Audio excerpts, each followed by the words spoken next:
This one here is poison ARP and analyzed with Wireshark. So Wireshark is one of the new tools that we're using in this course. So if I assume everybody on here is familiar with how TestOut looks and feels, but if you haven't taught maybe our cyber defense course or ethical hacker course, I'm sorry, this is Kali Linux, and Kali Linux is used by penetration testers and ethical hackers to test systems, and Wireshark is built into Kali Linux. So this sim right here says you're an IT administrator, small corporate network. You believe a hacker is on your system and use ARP poisoning to perhaps a man in the middle or something. So the first step, it says use Wireshark to capture packets on this interface right here. So this is what Kali Linux looks like. Let me expand this out a little bit. So it says to use this interface right here to capture packets. So if you're familiar with Wireshark, you know you got to select the interface, and then they call this up here the shark fin to start capturing packets. And it says to capture packets for about 5 seconds. I'll let this run just for a few seconds here.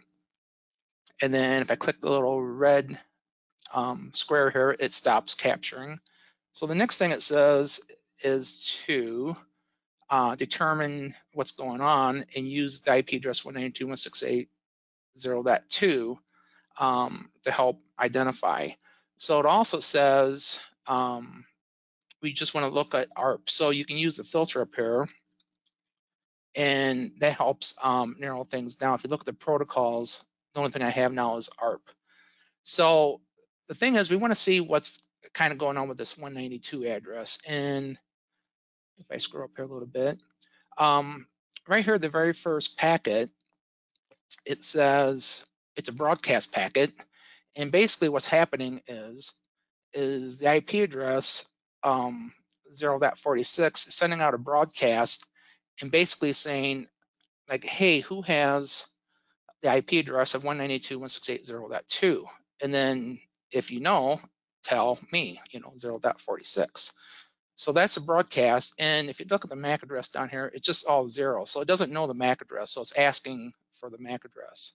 So right down here on the third packet or frame, we get a response. It says 192.168.0.2 is at this MAC address.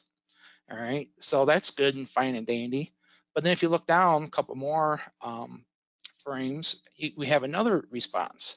It's saying 192 is at 0.2. I'm sorry, but also it says it's a duplicate has been detected. So we have two responses for the same broadcast message. So let's look at the questions here. We should look at this first so we know what we're looking for. It says, what is the MAC address of the first responding device? Well, the first responding device was this one right here.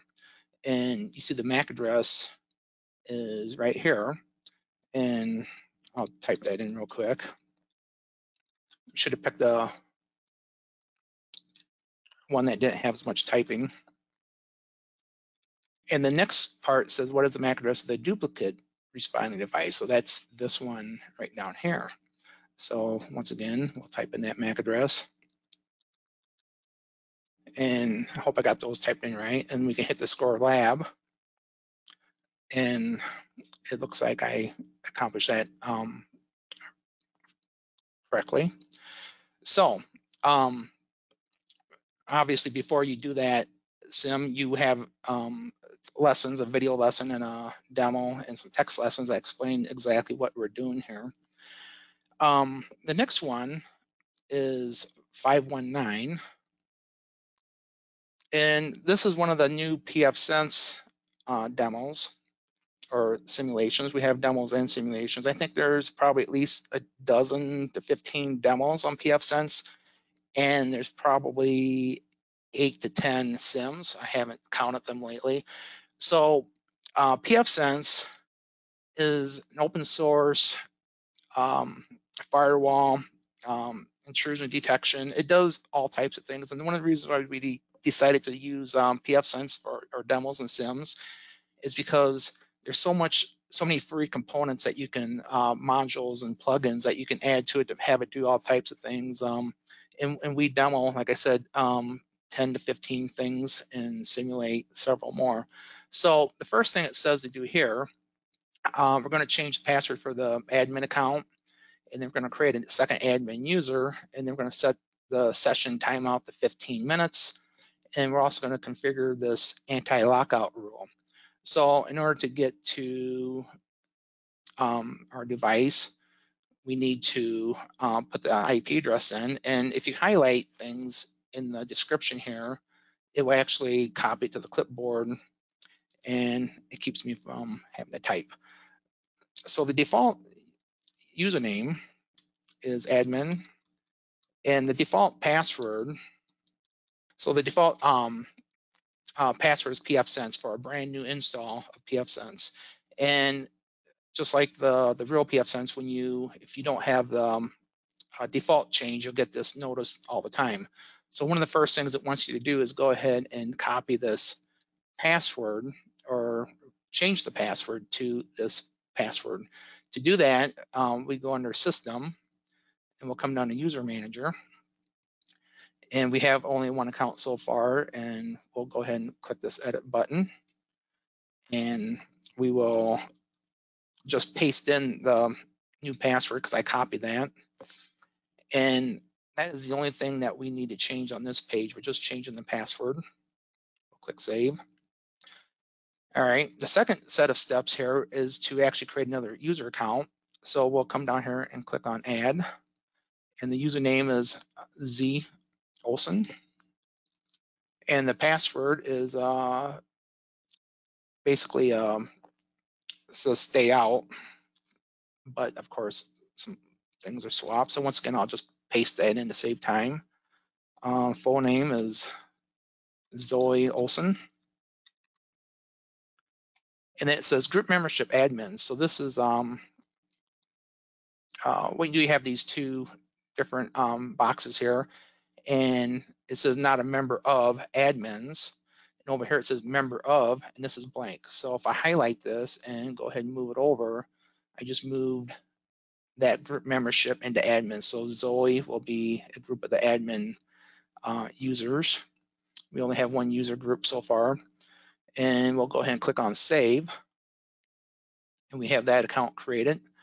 The next step is to set the session timeout to 15 minutes. So in real life, you don't want somebody coming up and jumping on your appliance if you walk away to go to lunch or something. So we'll click on Settings and Session Timeout. Some appliances you can do this per user. Pfsense, you can only do it for everybody. And if you wanted to, you could click on that arrow and move it up and down that way. I'll click on Save. And I believe it just saved. Now this last one says disable the web configurator anti-lockout rule for HTTP. You might be thinking to yourself, I don't have any idea what this is. So what that is, if I look under rules real quick and go to LAN, I only have one rule, but when you saw Pfsense, you have really not much for any rules at all that allows anything. But this rule here, what it does, it says anti-lockout. So what it does, it keeps you from accidentally creating a rule that would block you from getting access to your own device. So that would be a bad thing. So what we're doing, which is something I don't usually recommend, is to disable that because I feel the safety blanket is important. So to change that, so you can delete that rule. And before you delete that rule, you definitely would want to create another rule that says allow me from my IP address to Pfsense. So I went to System and click on Advanced.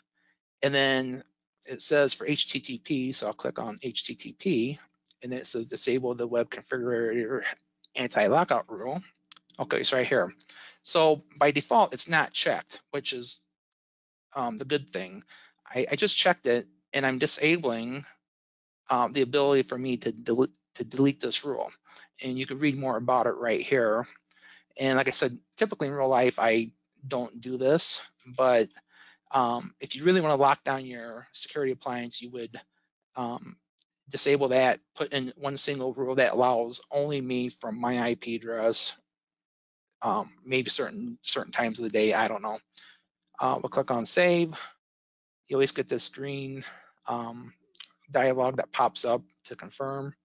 We'll click on Score Lab, and I got this all done correctly. If you're familiar with TestOut, if you do something wrong, you can look and it tells you step by step how to do things.